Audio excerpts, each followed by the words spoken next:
21 states were classified as red zones. Have more been added to that list since then? And what are your concerns now about the surge that we hear is moving into Midwestern states like Ohio and Minnesota and Kentucky? Well, that is a problem, Andrea, because you see, when the southern states that have already been hit, the Floridas, Texas, Arizona, Southern California, when you look back on, you saw an increase in the percent positives of the tests that were done. That's a surefire indication that you are in a process where you're heading towards a resurgence.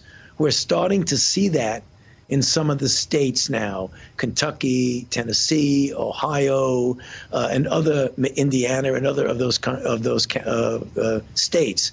And so it's important right now. And we actually, either yesterday, I believe it was yesterday, when we had a meeting with the task force and teleconference with the governors, we made that point to them that it is very important to get ahead of the curve, because what we're seeing now is what actually took place a couple of weeks ago. And what we're going to see a couple of weeks from now is what we're doing now. So if we don't start initiating rather strict adherence to the 5 principles that I just mentioned, what inevitably is going to happen is that the states that are not yet in trouble will likely get into trouble. And that's one of the things that's kind of tough to comprehend, that you look around you and it looks like you're doing okay, but if you're not getting your arms around and suppressing that surge that's coming up that's just a little bit below the radar screen, before you know it, 2 to 3 weeks down the pike, you're in trouble. And that's what we're trying to avoid. We're trying to avoid a repeat of what we've seen in those southern states, in the states that I just mentioned. Hopefully we can avoid that.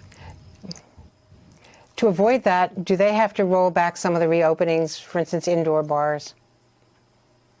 You know, I think, and we've said this publicly, Andrea, certainly they need to take a look at their opening process, because we know from experience that when we came out with the guidelines for safely reopening America and getting the economy back, there were certain checkpoints. There was a gateway that if you did that well for 14 days, you went to the first phase and the second phase and the third phase in an orderly, prudent, and careful fashion. Obviously, not all the states did that. And even in the states that did, some of the people in the states didn't listen to what the suggestions in the guidelines were. So what we're dealing with now is we want to make sure that as we start seeing these surges, you may need to pull back a little. I don't mean necessarily going back to a complete shutdown. I think psychologically that would be really very difficult for people to accept.